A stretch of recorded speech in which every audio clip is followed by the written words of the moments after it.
This program is brought to you by Suffolk University. Please visit us on the web at www.suffolk.edu.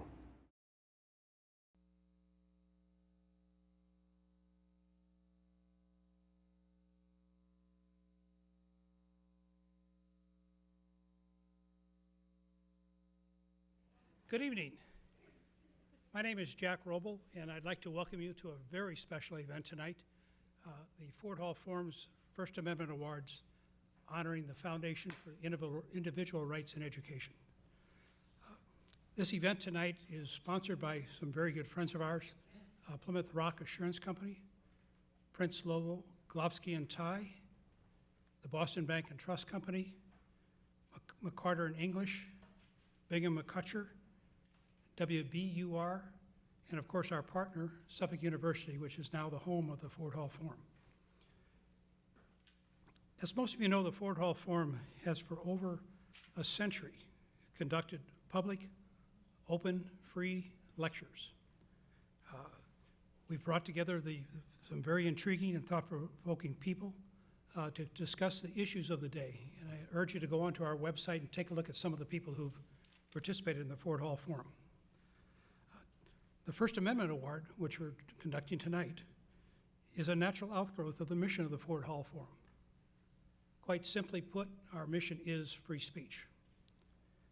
Recognizing that a democracy can only work if the citizens are informed and the current issues of the day are discussed in a public forum. For your information, this program tonight is being recorded, and if you do participate in the question and answer period later in the session, which we encourage you to do, you're giving us rights to publish and to reproduce your questions. With that, I'd like to turn the floor over to Don Ty, who is Vice President of the Ford Hall Forum, to make the presentations. Don?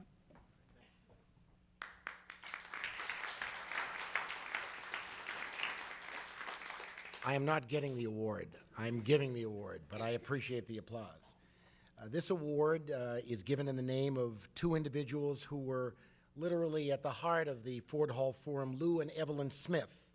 Although Lou Smith had little education, he went on to make money in the textile industry and was then able to pursue his true calling, which was working for causes that he felt bettered humanity. Lou supported many Boston institutions, but the organization that was closest to Lou's heart was the Ford Hall Forum. He was a lifelong learner and was passionate about being exposed to different ideas, controversial, non-controversial, popular, and unpopular. And the forum is a legacy of Lou and Evelyn Smith. In the late 60s, Lou married Evelyn, the widow of a lifelong friend, and Evelyn shared many of the beliefs they had together in a true love of freedom of speech and thoughtful debate in both their own family and in the city of Boston. And we like to think that the Ford Hall Forum is a jewel of the city of Boston. This evening, in the spirit of passionate learning, active civic participation, and most importantly, the thoughtful exercise of rights of freedom of expression, the board of the forum has voted, and we had some very, very strong competition, I might say, but we voted to present the 2010 Lewis P. and Evelyn Smith First Amendment Award to FIRE, the Foundation for Individual Rights in Education. And I'd like to ask Harvey Silverglate, Greg Lukianoff, and Stephen Pinker to please come up and each extend me one hand, and I'll present this to the three of you.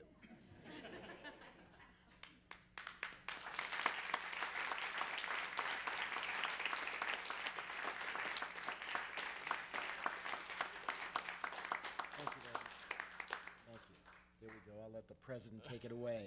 And you'll hear from each of them. Let me just say very, very briefly that FIRE effectively and decisively defends American liberties on behalf of thousands of students and faculty all throughout our nation's campuses. In case after case, FIRE brings about favorable resolutions for those individuals who continue to be challenged by those willing to defend fundamental rights and liberties within our institutions of higher education.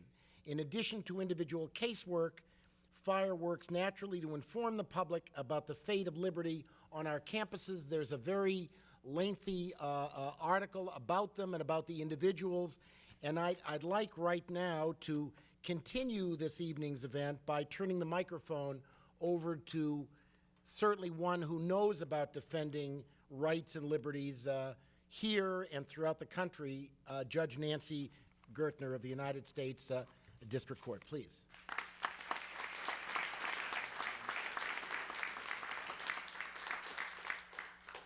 It is wonderful to be on the stage with my mentor and one of my very dearest friends. I like to call him a mentor because then it's clear that he's older than I am.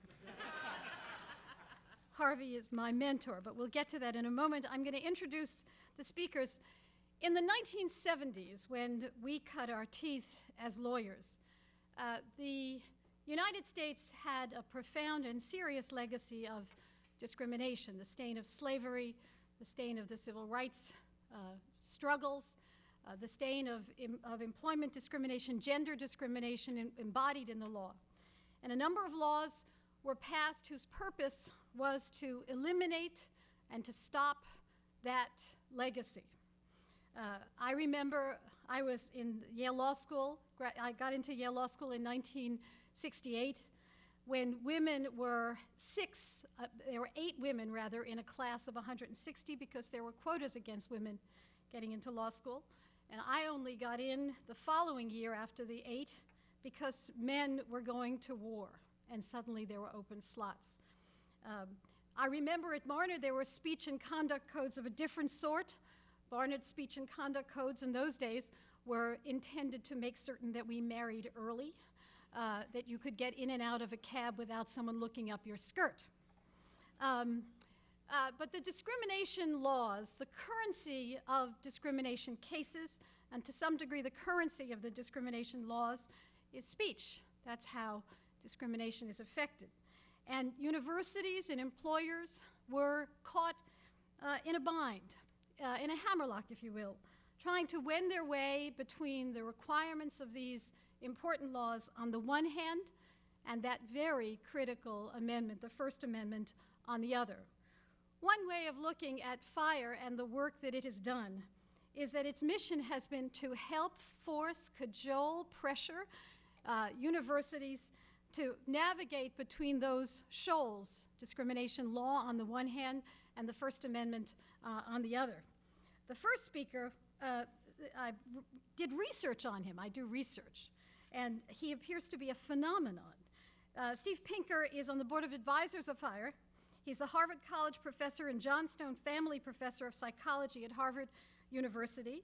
His research on visual cognition and the psychology of language has won prizes from the National Academy of Sciences, the Royal Institution of Great Britain, and the American Psychological Association.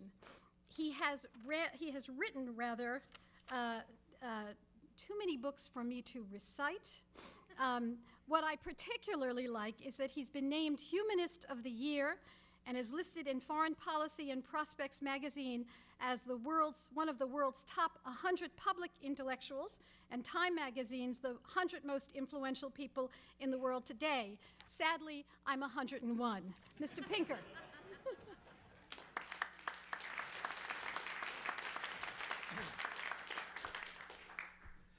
Thank you very much. It's a great honor to be speaking to the Ford Hall Forum, all the more so in an event designed to honor the Foundation for Individual Rights in Education.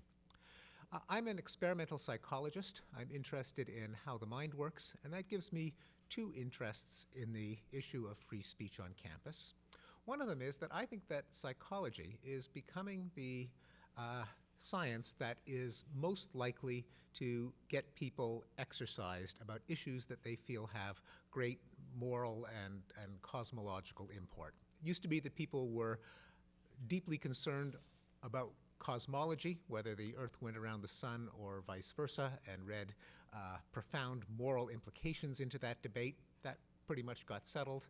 Then I think it was evolutionary biology. The battle is not quite won, but clearly among educated people, it's clear that that's no longer an open issue, whether life evolved by Darwin's mechanism of natural selection. Today, I think it is the scientific study of the mind that people tend to blend with deep moral issues. And I'll give you just a few examples of questions that have been raised by people in the field of psychology that have gotten them into trouble because even though they, in theory, are purely intellectual questions, people believe that they shake the foundations of morality. Do most victims of sexual abuse suffer no lifelong damage? Do women, on average, have a different average aptitude in mathematical reasoning than men? Are Ashkenazi Jews, on average, smarter than Gentiles because their ancestors had been selected for the shrewdness needed in moneylending? Is morality just a gadget that evolution installed in our brains with no inherent reality? Are religious beliefs like parasites which colonize the minds of believers? Is the average intelligence of Western nations falling because duller people are having more children than smarter people? Do men have an innate tendency to rape? Do women who give birth under difficult circumstances have an innate tendency to abandon or even kill their newborns? Now, if you feel your blood pressure rising as you listen to this list of research questions, then you will have first-hand acquaintance with the fact that scientific or empirical questions can have moral colorings, or at least they can be perceived to have moral colorings. And the people who have raised these questions have often been persecuted in ways that the Foundation for Individual Rights in Education is well aware of. But as a psychologist, I have a second and a deeper interest in this set of issues, which is why does our blood pressure rise? Why do the hairs on the back of our neck stand up when we entertain purely intellectual research questions such as these? It brings up a phenomenon called the psychology of taboo, the sensation that certain ideas are evil to think, quite apart from the fact, of course, that certain actions are evil to commit. But can it be sinful even to think a thought? Now, most of us would consider ourselves above this primitive mindset. The word taboo comes from animistic beliefs in Polynesian pre-literate peoples, and most of us consider ourselves above that. If you do, I'm going to invite you to entertain the following questions in social gatherings. So when you get home tonight, you and your spouse can have the following conversation. Darling, I know that you always have been faithful and always will be faithful, but just hypothetically, if you were going to have an affair, which of my friends would it be with? Or try this. In a dinner party, ideally one of mixed ethnicity and religion, ask the question, well, of course, none of us here are prejudiced. But if we were, if you were bigoted, which ethnic group would you be prejudiced against? Just hypothetically. How much money would you accept to betray your best friend, to spread confidential information about him or her? Let's say you're an aged parent needed an expensive medical procedure that would prolong his or her life by 2 months or 6 months. How many thousands of dollars would you be willing to relinquish in order to grant your beloved parent those extra 2 years of life? Or a couple of examples that have been the focus of dramatic plots. Let's say the Nazis forced you to give up one of your children, and if you refused to decide, they would kill both of them. Which child would you give up? Of course, the plot of Sophie's Choice.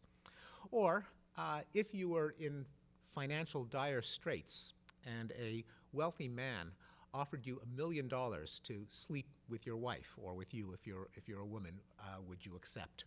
Now there's a joke about that. That's of course the plot of Indecent Proposal, where a man walking out of the movie theater with his wife said, "Would you sleep with Robert Redford for $1 million?" And she said, "Well, yes, but they'd have to give me some time to come up with the money." Now, with these questions, the longer you think about them, the more you incriminate yourself. The answer to these questions is not to deliberate and then say, well, no, I wouldn't want to sleep with any of your friends, or I'm not, now that I think of it, there isn't any ethnic group that I'm prejudiced against. One must reject them instantly. Just allowing them to percolate in your brain is considered morally corrosive. And as a psychologist, I can recognize the function of this quirk of our psychology, namely, as we associate with other people, as we commit ourselves to our friends and our family, we care not just about what people think or what they do, but what kind of person they are. It's one thing if your friend or your spouse has been good to you so far, but are they always eyeing a possible better deal? Would they stab you in the back or sell you up the river as soon as the circumstances made it profitable for them? We don't want to have to constantly ask those questions, and so we seek life partners, coalition partners, friends who are committed through and through, who would not even consider betraying us because it runs against every fiber of their makeup.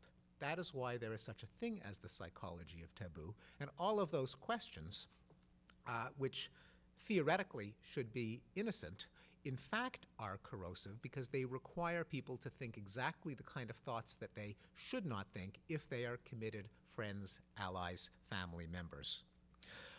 Well, it makes a lot of sense from the point of view of our psychology, but now along comes this institution called academia, or for that matter, journalism, government, the judicial system, which is, at least nominally, devoted to pursuing the truth no matter how uncomfortable it makes people emotionally.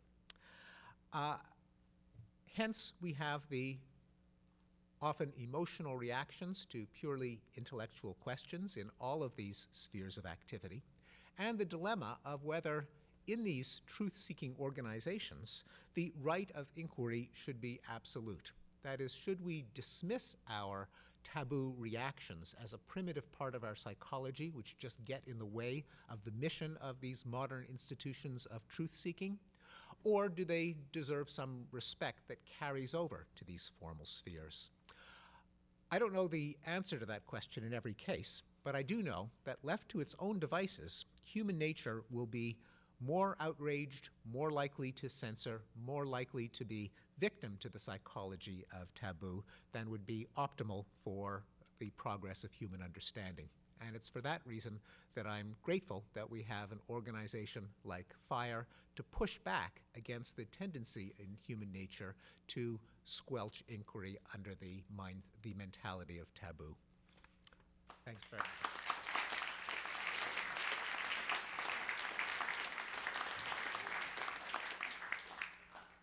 Our next speaker is Harvey Silverglate, who is the co-founder and current chairman of the board of directors of FIRE. He served on the board of the ACLU for over 3 decades, including 2 terms as board president. He's currently counsel to Zolkind, Rodriguez, Lunt, and Duncan, a Boston law firm that specializes in criminal defense, civil liberties, academic freedom, and student rights. Harvey has assisted students in trouble since 1969, when he represented student anti-war protesters on trial in Massachusetts. A regular columnist for the Phoenix, he's also published in the National Law Journal, the Wall Street Journal, the Boston Globe, and on and on. He's the author of 3 Felonies a Day, How the Feds Target the Innocent, recently published in 2009, and co-author with Alan Kors of the book that really gave rise to FIRE, The Shadow University, The Betrayal of Liberty on America's Campuses. He is, as I say, someone that I have loved for 40 years. Fair to say? 40 years? And why is that? He taught me, as a somewhat younger lawyer than he was, about the importance of principle, about standing for something, about carving out a life of principle, even though, to be sure, we didn't always agree on the principles, but to do work that one believed in. So part of the journey that I have taken, I really attribute in large measure to him, because he was my model. In addition, our backgrounds were very similar. He likes to talk about how when he was a young man, he used to work in Times Square. his family sold candy in the Times Square movie theaters. And the company didn't go very far because his father called it the New York Toasted Nut House. Harvey.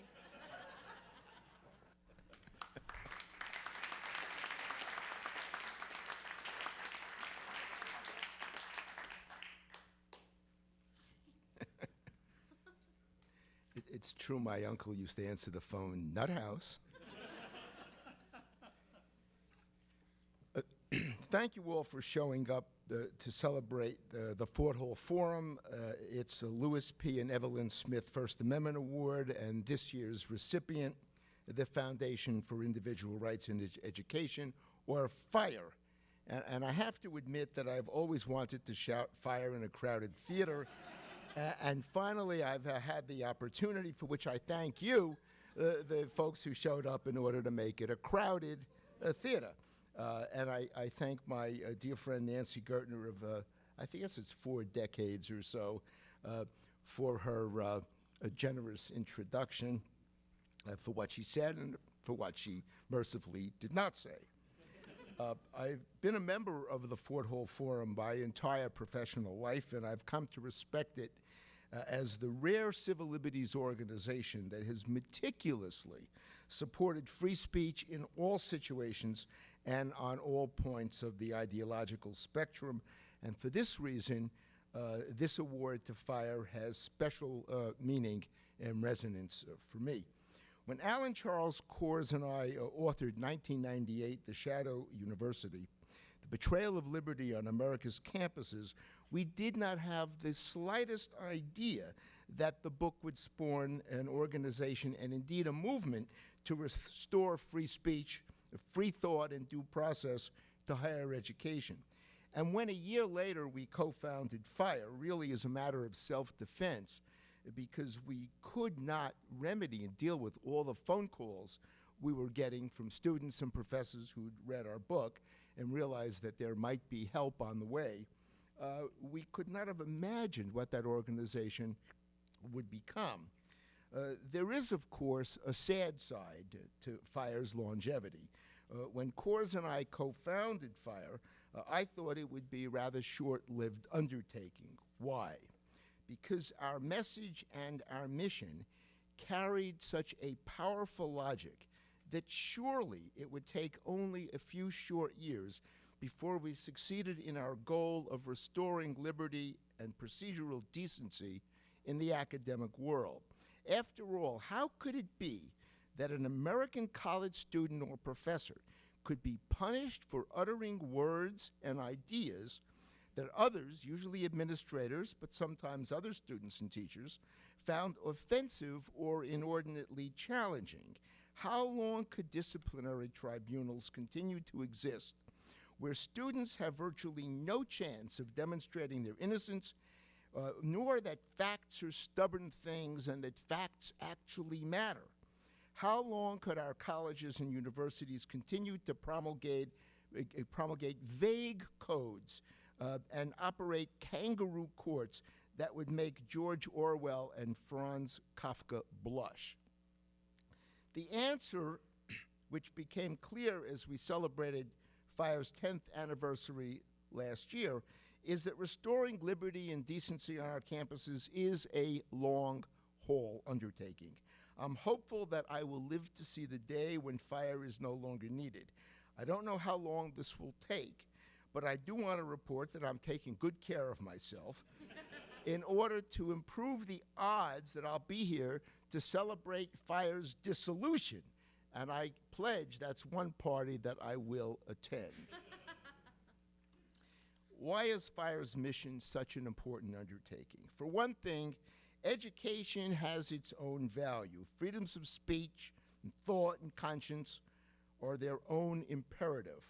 Liberty is a transcendent value, and our campuses of higher education have long been deemed centers of learning where free speech and free thought are essential and are to be given special protection.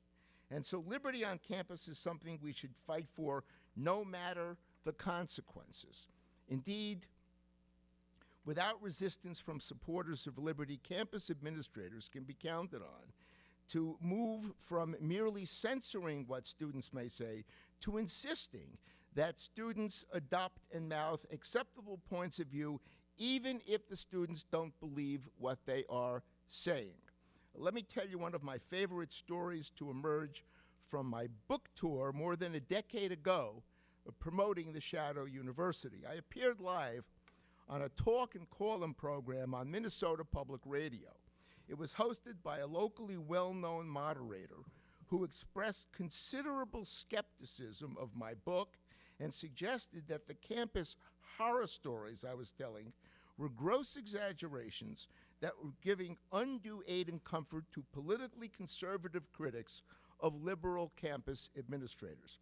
One story in particular engaged the skepticism of the talk show hostess. I had told of racial sensitivity training sessions at freshman orientation programs around the country in which members of the incoming class during orientation week were asked to line up according to skin color, with the darkest skinned African Americans on one side of the room and the fairest skinned blonde-haired Caucasians on the other, with every hue in between.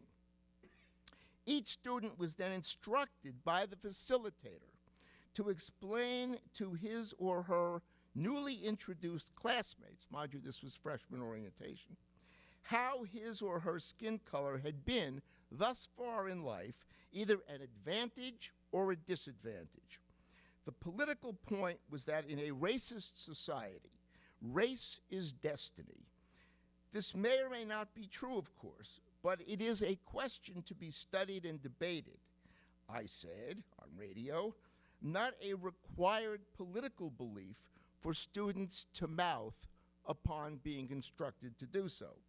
I suggested that it was the worst possible form of censorship. It was not a mere prohibition against students saying what they believed, but a forced recitation of things that some of the students, at least, did not necessarily believe. Such programs, I said, bridge the gap between mere censorship and full-blown thought reform. As the radio hostess continued to berate me for exaggeration, a listener's call made it through the switchboard, and a freshman at Hamline University in nearby St. Paul, Minnesota, was suddenly on the air. She had just completed freshman orientation week, she reported, and the orientation sensitivity facilitators had the members of the class line up according to sexual orientation. Straight students on one side of the room, gay students on the other, bisexuals and the confused or uncertain in the middle. The assignment was for each student, including the involuntarily newly outed students, to tell his or her classmates how sexual orientation had helped or hindered the student's progress thus far in life. According to these diversity facilitators, sexual orientation more than race was destiny. The talk show hostess gasped and dropped the accusation that the Shadow University exaggerated the state of free thought and free speech on campuses. But there's more to it. I've recognized for some years now a relationship between, on the one hand, the vague speech codes that can entrap virtually any student who says something found offensive by someone, and on the other hand, the laws out here in the real world. What began on our campuses has predictably infected our entire society. What started in Harvard Yard is now rampant in Harvard Square. Just last year, I published my second book, entitled 3 Felonies a Day, How the Feds Target the Innocent. It's about how the United States Department of Justice uses vaguely written criminal statutes to prosecute virtually whomever it wishes, since the statutes cannot be readily understood by citizens. Some judges may claim to understand them, but I don't, and can be contorted to cover a wide variety of conduct that most of us would consider perfectly legal, even routine. I recognized to my horror and to my client's great misfortune that the federal criminal code was being utilized by overzealous prosecutors, much as speech codes were a tool for overbearing academic administrators. So here is yet another reason to combat the tyranny on our campuses. Left to its own devices, the campus culture inevitably will influence and infect the entire society. In my view, this has already begun with regard to our laws. So there's still a big job to do to restore free speech, academic freedom, and due process to our campuses. And this award from the Fort Hall Forum is, for the folks at FIRE, a real shot in the arm. It is of enormous importance as FIRE enters its second decade. I thank the Forum for this honor bestowed upon FIRE, and I'm delighted that we have, in the Forum's judgment, lived up to the high standards of non-sectarian, apolitical, viewpoint-neutral, consistent support of free speech, academic freedom, free thought, and due process, values that have likewise characterized America's oldest and most respected free speech forum, the Fort Hall Forum. Thank you very much.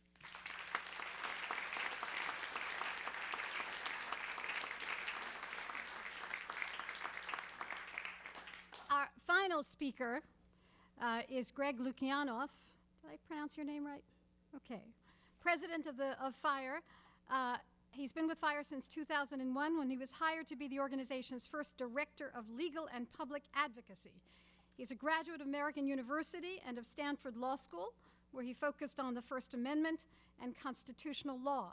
Like Harvey and Professor Pinker, he has been widely published: Stanford Technology Law Review, the Chronicle of Higher Education, the Boston Globe. He's a blogger for the Huffington Post. I read several of his blogs. He serves as a regular columnist for the Daily Journal of Los Angeles and San Francisco. He's a frequent guest on local and national syndicated radio programs. Before joining FIRE, he practiced law in Northern California, interned at the ACLU of Northern California, and this was sort of an interesting combination, interned at the Organization for Aid to Refugees in Prague, Czech Republic, and was the development manager of the Environmentor projects in Washington, D.C. He, along with Harvey and David French, co-author FIRE's Guide to Free Speech. There's another entry in his CV which he'll have to explain. He's a proud member of the board of directors of Philadelphia's Theater Exile. Sounds intriguing.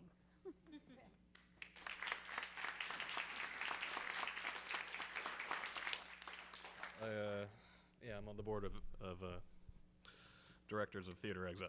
I think that's the best I can explain it.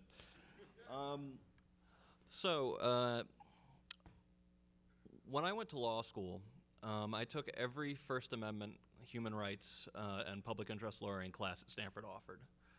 I did 6 credits, actually, on censorship during the Tudor dynasty. I went to law school to do First Amendment law, and so I knew how bad censorship could be. I thought I knew, actually.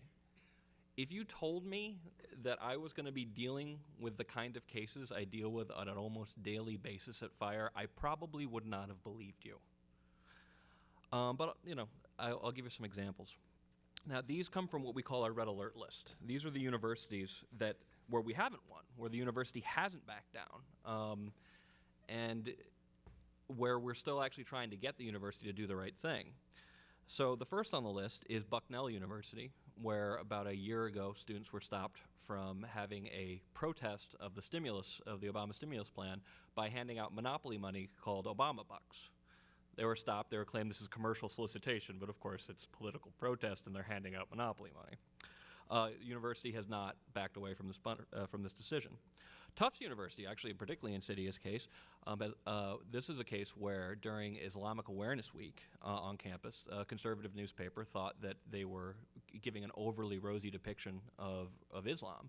So they wrote an ad that actually quoted the Quran and used verifiably true facts, not flattering, mind you, but verifiably true, and they were found guilty of racial harassment. the university has refused to back down from this finding. Now, there was one thing that was wrong in the in this ad. They said that the 7 countries that punish homosexuality by death are all Islamic theocracies. There are actually 8 Islamic theocracies that punish homosexuality by death. But other than that, it was 100% right. Brandeis, this is right out of a Philip Roth novel. The school actually named for possibly the most important lawyer in the history of freedom of speech, as far as I'm concerned at least.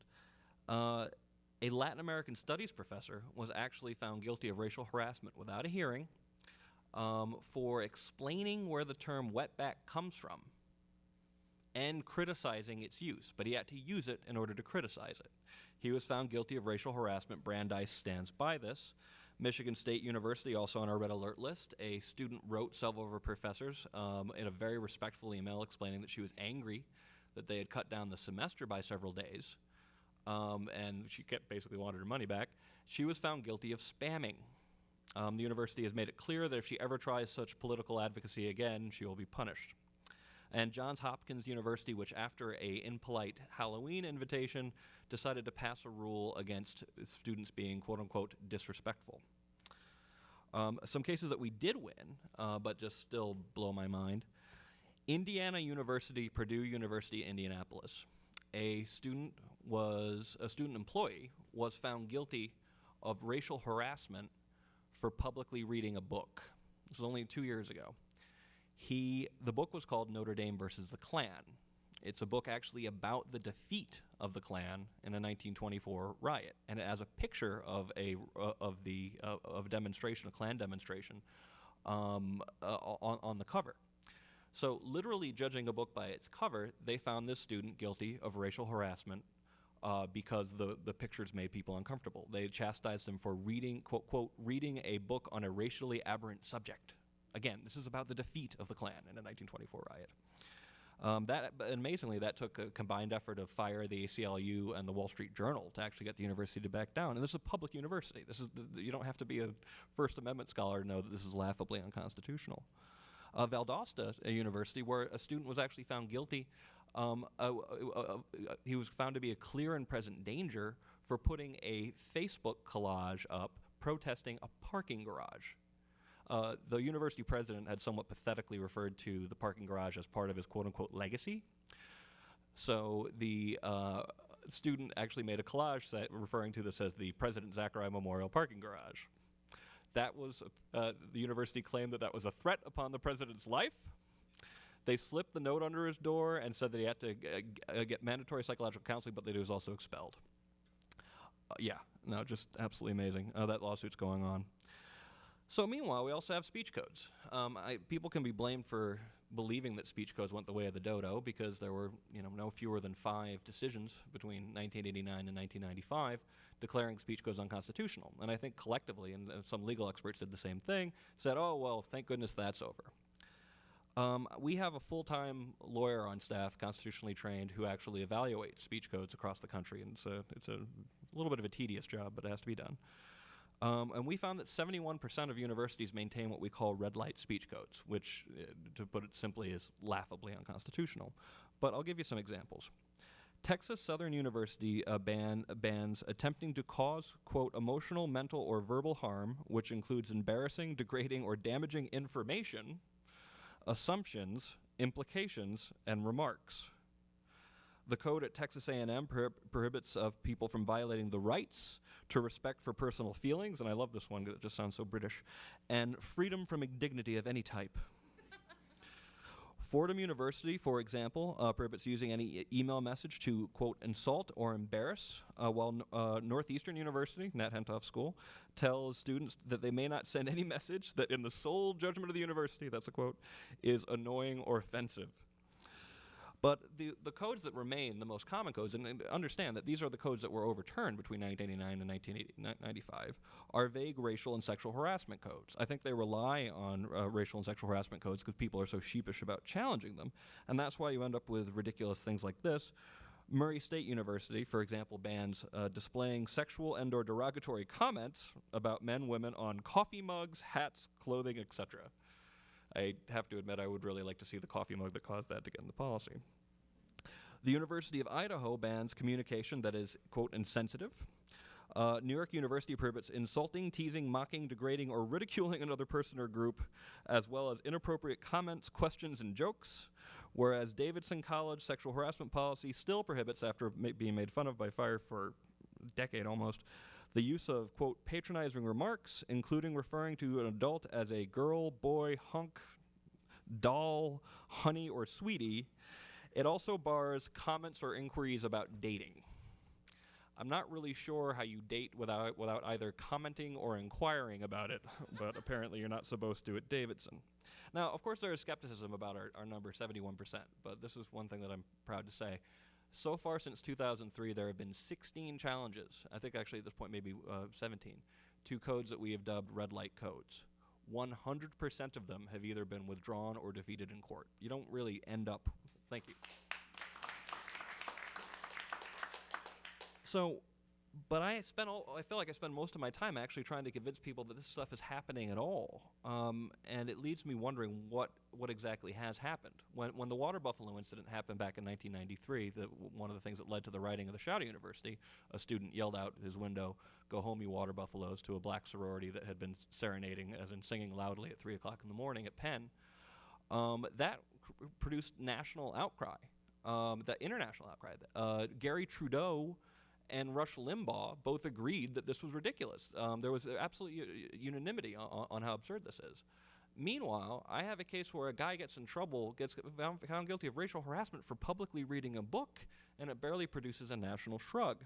Now, I've given a lot of thought to why this is, it's bizarre to me, given that free speech. I consider myself a political liberal, so does Harvey.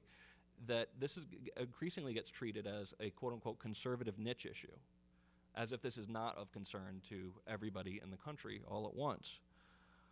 I think that, I obviously think that free speech is something that should transcend partisan lines, but so what are we going to do to overcome apathy, disbelief, and lack of concern? FIRE, we're a small organization. When I was the 5th employee, and we now have 18 employees. And our big initiatives for this year, in addition to the cases that we normally fight, is that we're going to try to get more stuff on video. I'm tired of people not actually clicking on the documents that proves everything that we say. I want to actually have the student saying, yes, I got kicked out for posting a collage on Facebook. We need more of that. And meanwhile, I'm actually working on I started working on a book a couple months ago, sort of a follow-up to the Shouting University. And I've been trying to explain, and this makes me a little bit sad, that you actually have to explain why freedom of speech on college campuses matter.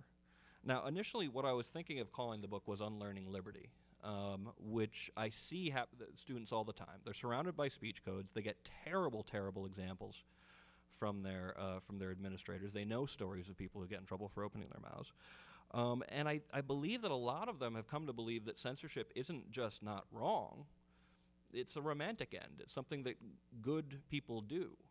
And the most terrifying example of this, and that happens quite often, is the phenomenon of newspaper theft. And this is something you get very used to when you work in student rights, is that students will get together and they will destroy, and in some cases burn, student newspapers with which they disagree.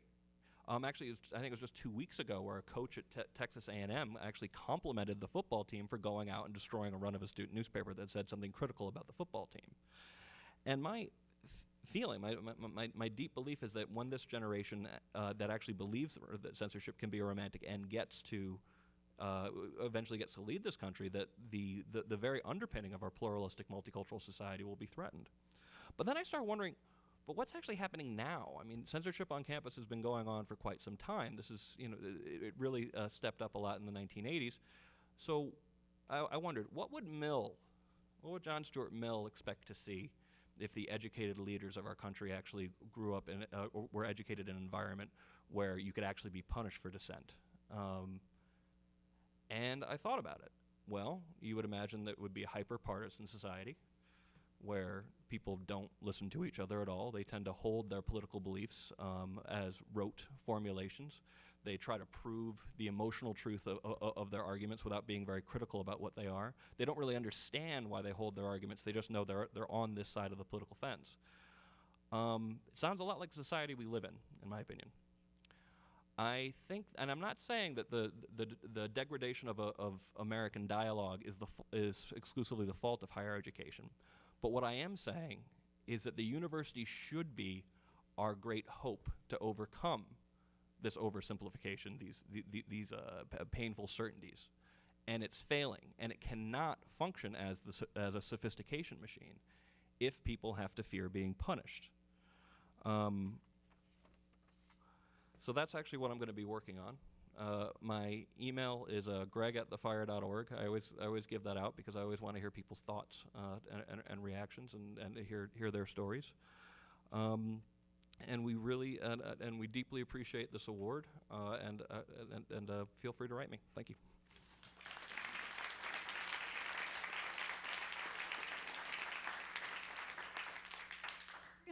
Is it on?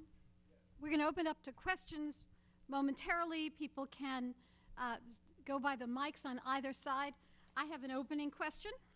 So, Professor Pinker, I call you Professor because it's an antagonistic question. I'm kidding. I'm kidding. Talked about taboos, the importance that universities discuss or permit the discussion of truth no matter how uncomfortable. Why isn't some of the examples that, for example, Harvey gave, universities setting up discussions to confront the taboo of racism? Anyone? Why isn't that exactly what was going on in the training that Harvey described?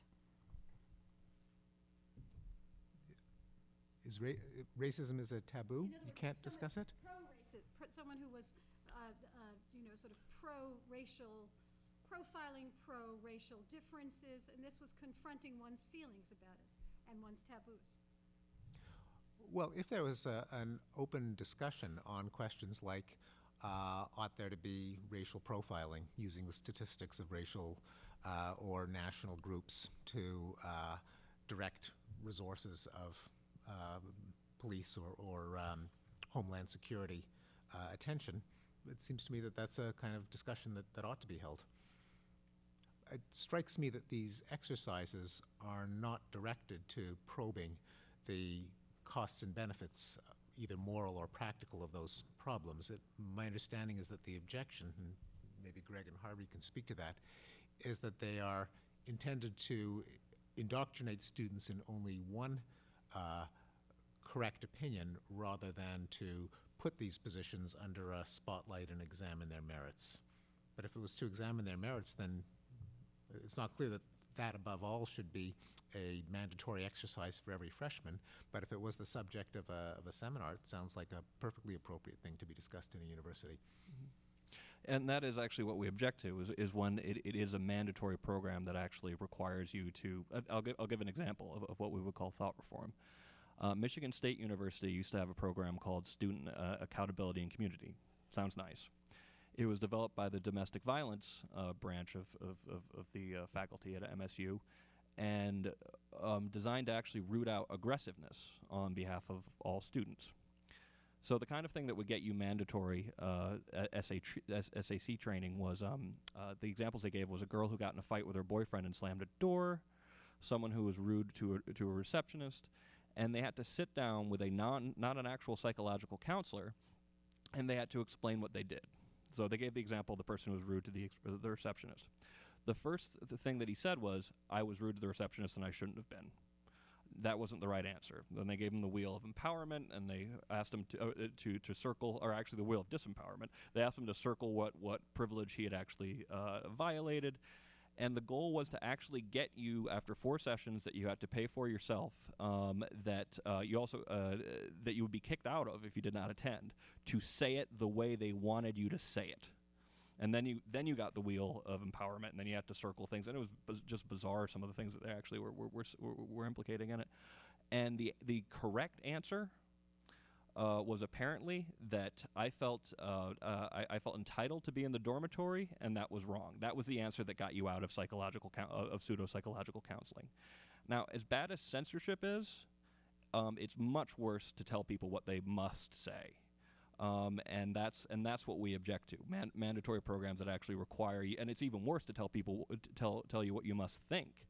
And universities have completely, so many universities have completely lost this distinction. They saw nothing wrong with the MSU program whatsoever.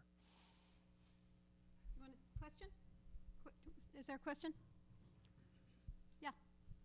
One question for Professor Pinker and one for Harvey. Professor Pinker, you were a strong defender of Larry Summers, not only his right to say what he said, but the content of what he said. As far as I know, you never did back down. Can you tell us what has happened to you in the years since then, from your colleagues? What kind of how have they treated you? What has been the reaction from folks over there, and why is you have not been run out of Harvard? And for Harvey, with regards to certain people who are not allowed to speak on campuses and sometimes run into problems with demonstrators and are shouted down and their speech is canceled, Norman Finkelstein is one who has run into this kind of problem from time to time.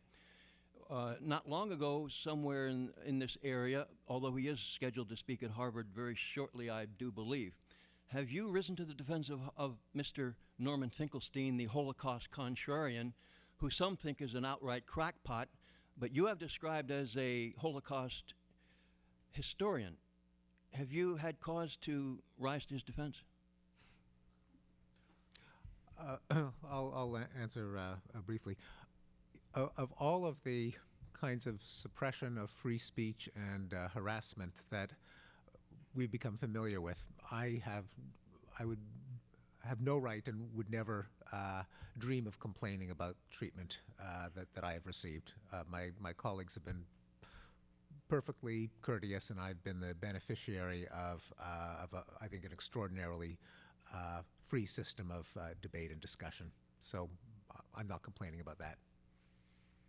And with regards to, I'd actually know better than Harvey on daily operations for fire. Yeah, when there have been situations where people have been trying to prevent Finkelstein from speaking on campus, yes, we have risen to his defense, just like we have for Bill Ayers and David Horowitz and everybody across the political spectrum. I always like the example of Holocaust denial, though, I have to say, because it's the one where people seem to think it's like a gotcha for the First Amendment advocate. I actually think that people who are Holocaust deniers should actually be heard by everybody, because their arguments are ridiculous. If you actually hear some of these people talk, apparently Jewish-specific yellow fever between 1943 and 1945 was actually what accounted for it under some of these stories. I want everyone to hear that. I want everybody to hear that debate, because it's just such a bad argument. You end up giving these people much more power if you actually force them to whisper in shadows. Over here. I'd like to ask you about an article that appeared on your website blog last month. On February 10th, Adam Kissel discussed a case from the University of California at Irvine, which tried to balance the conflict between heckling and free speech. And on that occasion, the Israeli ambassador was giving a speech, and pro-Palestinian protesters interrupted them on occasion, and finally they were all evicted.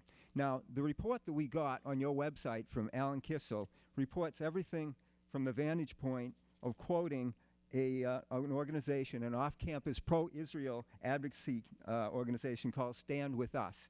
And then he reaches the conclusion, if this account is correct, these disruptive persons may also face the appropriate consequences.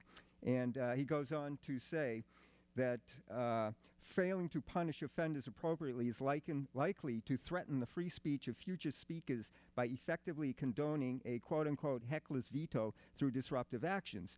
That would make a mockery of the First Amendment. And yet Kissel has never for one moment proved that this account is correct, because he never bothered to talk to any of the pro-Palestinian hecklers or their supporters. He gives an entirely one-sided, biased account from this Israeli advocacy organization, and from that his conclusions stem, and it was one that was endorsed by your organization a week later. So how can you claim to have an unbiased point of view when you use such biased reporting in your accounts? Okay, well, first of all, I mean, the blog is written by a number of different people, but you should understand that there was actually a video of this event that I from the watched. Same advocacy organization, and not from the protesters or the hecklers or the defenders themselves. So you're saying that they doctored Absolutely, the video? I'm saying that. Absolutely. He's an employee of yours, and he's described as a director of individual rights defense program, whatever that means. But I don't see much individual rights defense of the Palestinian protesters there when you use one single source, which is an advocacy. Which is a video. Which is a video their video, which is an which is a advocacy. video that. I think you've made your point. You want to add anything, Greg? And the you've text made, under it is sir, entirely from them. I think you've made your point. Is there? We've defended pro-Palestinian students under many circumstances. Is there another question? I did. I don't want to focus only on one issue. There's another question, please. Go on. Go on. Sure. First, just to start off with a quick anecdote and then segue into a question. I went to Georgetown University undergrad, a private Catholic institution, and there was actually one point at which, I think my senior year, when some administrators actually wanted to put a program in place for freshmen that was basically mandatory diversity training, especially in relation to homosexuality and how it relates to students. It not only was it mandatory, but they're also going to have it if you wanted to get housing for next year, you had to attend. And so it was very interesting. It didn't end up going through happening, but thankfully. But on the question of free speech in private universities, I know the FIRE has sometimes, is obviously more limited actions you can take, but you sort of had this sort of contractual basis. Yep. If a university like Georgetown has a statement of free speech principles, but then goes and violates that, how successful have you been, or have you tried? We've actually, it's kind of funny. Okay, just to explain FIRE's position. If you believe in freedom of association, that means that people both have the right to form and people have the right to attend really restrictive colleges if they want to. That's just, it's an inevitable conclusion. But the thing is, the overwhelming majority of private colleges in the country know that they're not going to attract students, they're not going to attract faculty members if they say that you will have very limited rights here. Only a handful of colleges can do that, like BYU and probably Liberty University. Usually religious schools can get away with that. So universities actually, like Harvard, for example, promise freedom of speech. So does Yale, promise freedom of speech to high heaven. Now, if you knowingly give up all your rights to attend a Liberty University, that is you're actually acting within your rights. But if you show up to Brandeis, another example, a place that promises freedom of speech in beautiful, beautiful language, you should expect to deliver on those promises, which creates this kind of funny circumstance that even though public universities are bound by the First Amendment, I would say that we probably have a somewhat better history in some ways of fighting for freedom of speech at well-known private colleges, because they actually are just embarrassed about their reputation. They don't want the alumni coming after them saying, wait a second, you're saying that there's no free speech now? So it's actually been extremely successful when it comes to fighting private schools. There's a question over here. Yes, I'm somewhat concerned about the backlash to the Citizens United decision. Many people are now saying that free speech rights belong only to individuals, not to incorporated organizations, which would mean that FIRE doesn't have free speech rights, the ACLU doesn't have free speech rights. I'm interested in the comments from any of you on this subject. Well, the ACLU, at least currently and for many years, has a position that is opposite the result of the Supreme Court decision. And ACLU has not supported restrictions on money in political campaigns. There's a discussion about it now. There was some members of the board were not happy with the Supreme Court's decision, even though it was consonant with ACLU position. And I know ACLU is reconsidering it. I hope that it doesn't change the position. It's a hard position to take, but it's a position that free speech, the First Amendment, I think, requires be taken. There are solutions to the problem of corporate influence in campaigns. The prior executive director of the ACLU, Ira Glasser, had a proposal for years. It hasn't been really adopted in any sincere way in this country, of both a ceiling and a floor. That is not a ceiling, but a floor, making it easy for minority candidates to get public money to run campaigns, but to not limit the amount of money that can go into any individual campaign. So we're going to see this played out. I hope it doesn't result in a constitutional amendment that seeks to limit free speech. That would be, I think, a disaster. Yes. I have a question about student newspapers and the cases where groups will take the newspapers and throw them away or burn them, destroy them. First question is, do the students who are the victims, that is the publishers, printers, and so on, of the newspapers, have any cause of action as individuals or as an organization against the destroyers of the property, or is the response, well, no, you put a stack of papers, it's free. Right. There's, all right, so that's a problem. And then my question is, how do you go about protecting those newspapers? Yeah, it's actually a really great and interesting question. There were, back in the 90s and still, more like 4 or 5 years ago, administrators that when a disfavored political newspaper would get stolen, the administrator would say, hey, how can they steal it? It's free. And it was an argument that didn't fly very well with the public. So, and that's the interesting thing is sometimes, regardless of the legality, if something doesn't smell right, if your main job is to actually publicly shame, you can get universities to back down, and we actually had that at Johns Hopkins in another case. But when it comes to how you can protect them through the law, one of the most interesting incidents of this actually came out at UC Berkeley, because at UC Berkeley, the mayor of Berkeley was caught throwing out stacks of the student newspaper that endorsed his opponent. He was caught doing it, and one of his first acts, as when he was amazingly reelected as mayor of Berkeley, was to pass an ordinance banning the destruction of student newspapers, which I just find very funny. So there are actually laws on the books in a couple states that are very explicit. There's been a strategy of actually putting on the newspaper saying that you are allowed no more than one person is allowed no more than 3 copies. Is another way that they deal with it, which has been so effective. But at the same time, when the problem is, of course, that if you have the will to shut down, to destroy a student newspaper, a lot of times people will get away with it.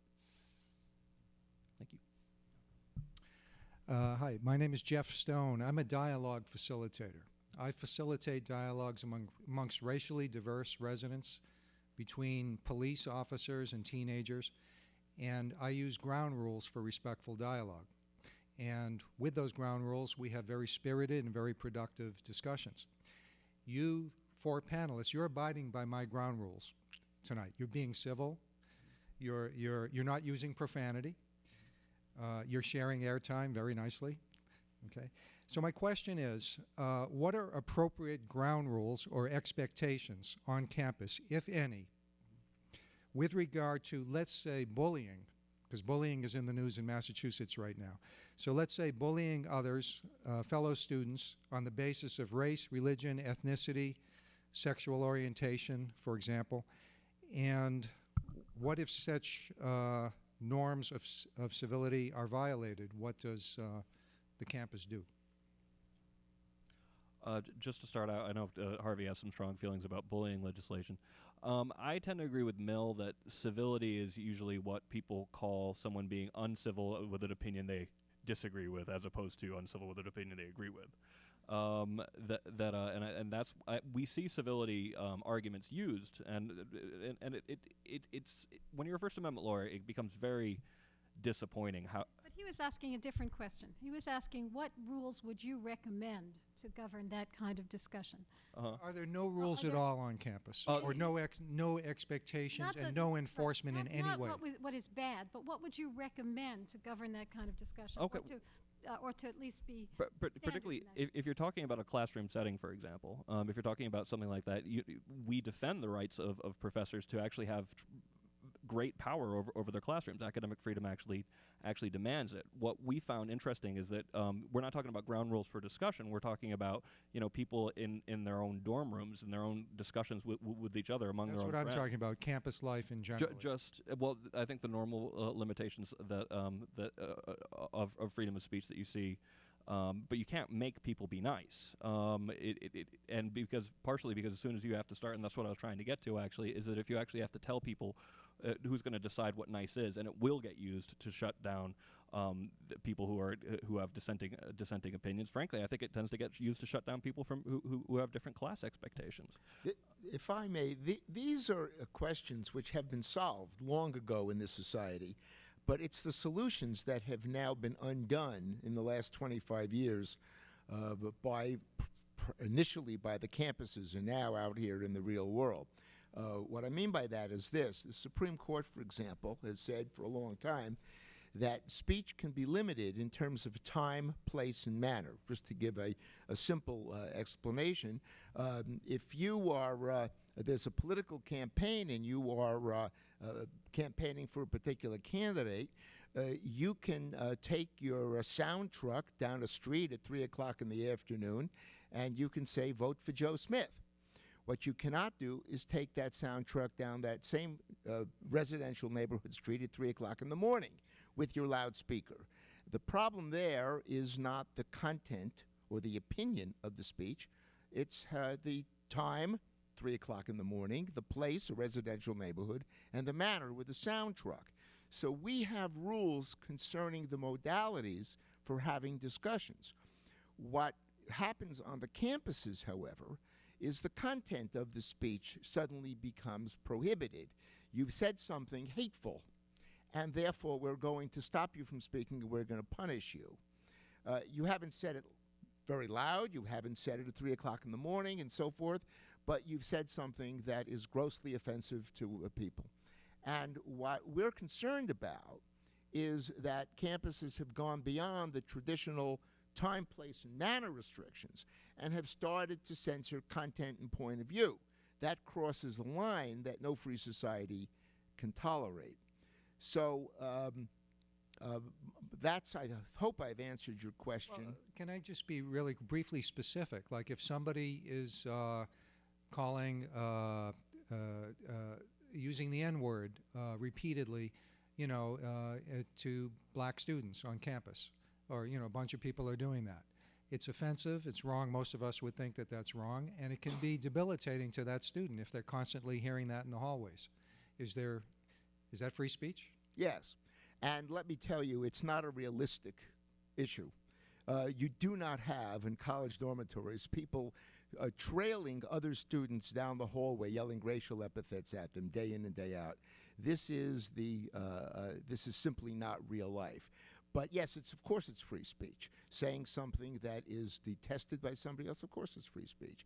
But let me tell you about an incident that occurred when I was testing out the Shadow University thesis. It was just before, while I was writing my part of the book, it was before it was published, I went to Harvard Law School in order to have a discussion with a student group on the subject of whether there's a line drawn between harassing speech and protected speech and so forth.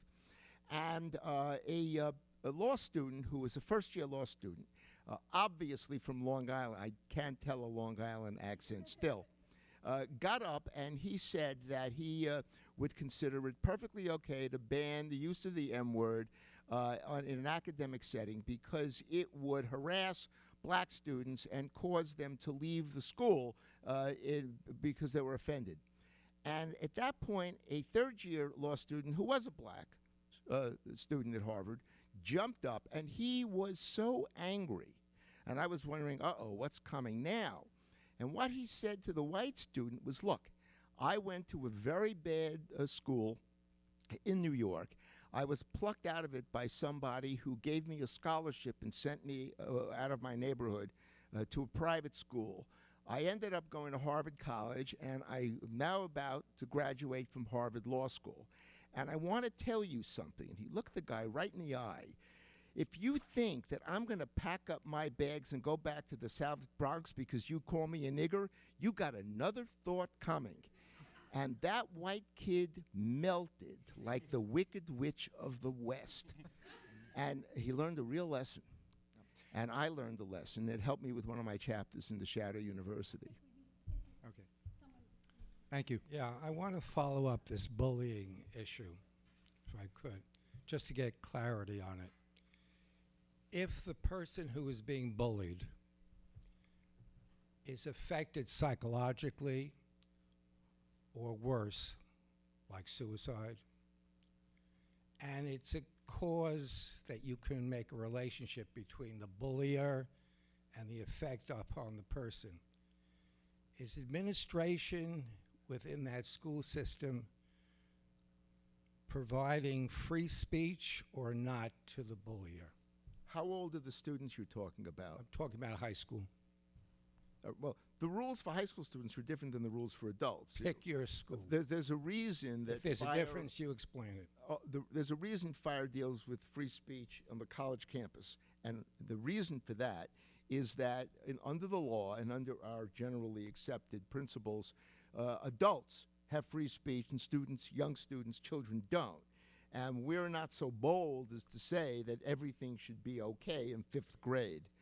But we do think that on a college campus, there's an understanding that free speech is too important to interfere with in the name of, well, we don't want people to feel bad. You Okay. can't run a university like that. Use college as the experience. What's the role of the administrator? I would think that much depends on what the example of bullying is. If it is libelous, if it's extortion, if it's shouting the student down. Sexual. Sexual bullying? Yes. I believe, aren't there laws already against? Yes, there Yeah. are laws. So there are laws. Yeah. Well, it's interesting because, oh, sorry. No, just to complete, the contrast would be if a student argues that at the airport security line there should be more scrutiny of passengers with Islamic names than without. And if an Arab student feels depressed, harassed, bullied by that argument, that would strike me to be on the other side of the line.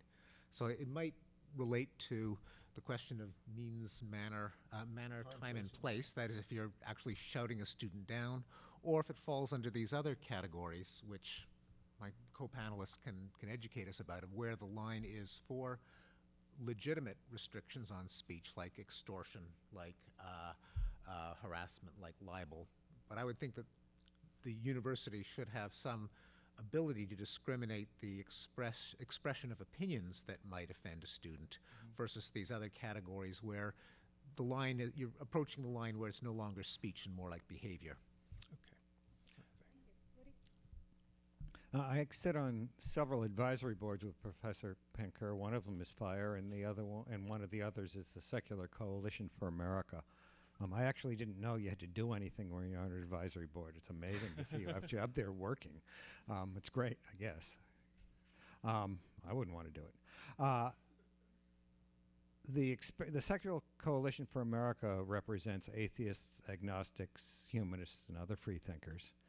And we've had some challenges on campuses.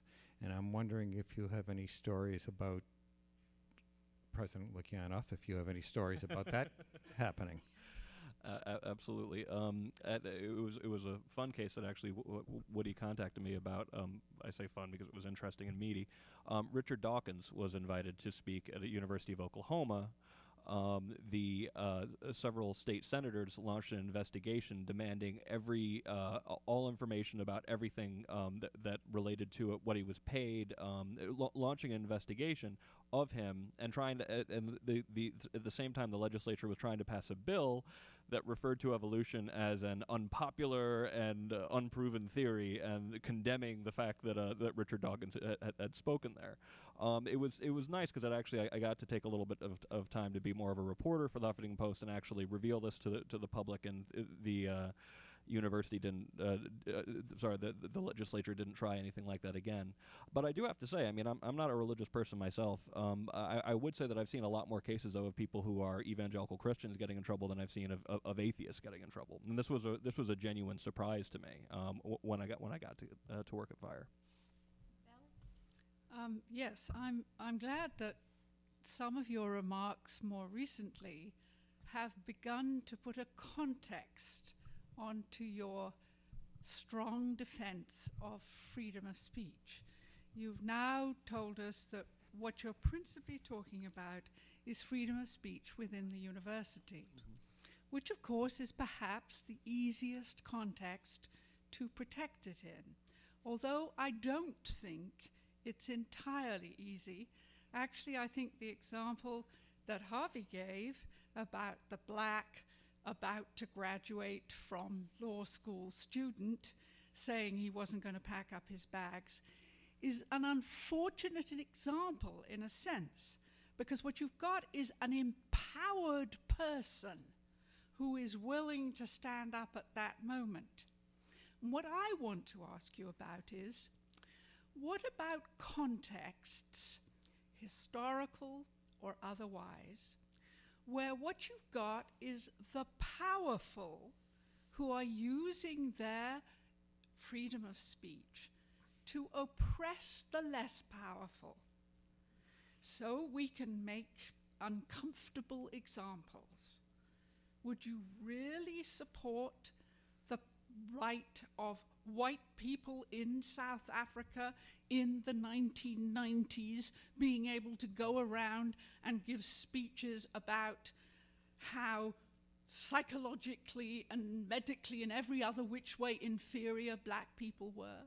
Would you really support the right of Germans to go around in the 1930s and tell everybody how terrible the Jews were? So what I'm asking you to do is to give us some examples of where the context and the power positions of the speakers and listeners is actually likely to limit your notion of freedom of speech. Once we decide that we are going to have somebody judge context before we decide on the allocation of rights, we have then lost all liberty. Because we all know who is going to end up with the power to judge context. It's going to be the cops, it's going to be the DA, it's going to be the dean. It is not going to be your average student. And so I'm afraid that there is one area of the law where context is not relevant.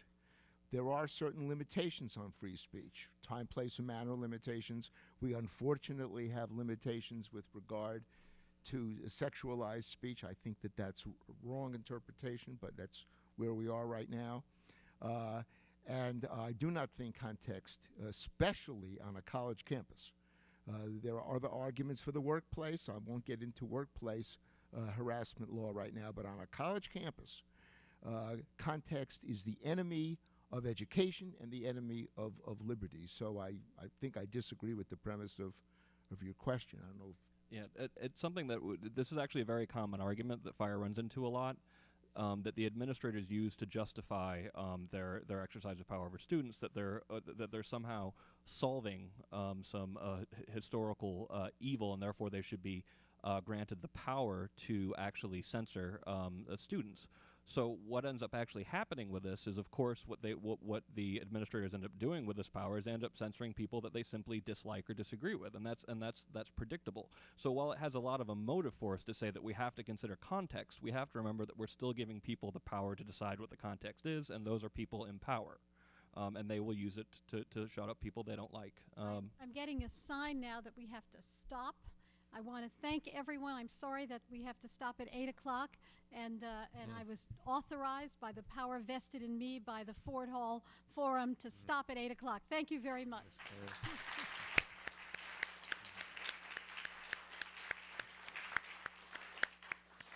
The Ford Hall Forum was founded by George Coleman, as we said earlier, over a century ago. And in 1915, George Coleman wrote a book about the Ford Hall Forum called Democracy in the Making. We'd like to show our appreciation to the panelists tonight by giving each one of them a copy of that book.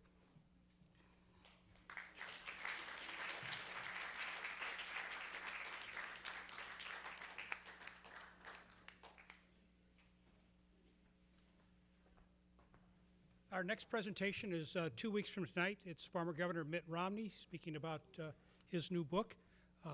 The other sessions following that can be found on the brochure, which you can pick up at the last table, at the back table, I should say. And I hope you've enjoyed it as much as we've enjoyed putting it on. So thank you.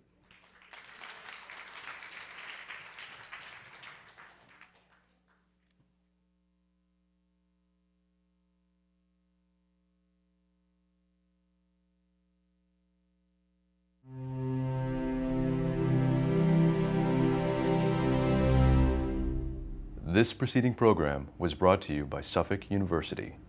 Please visit us on the web at www.suffolk.edu.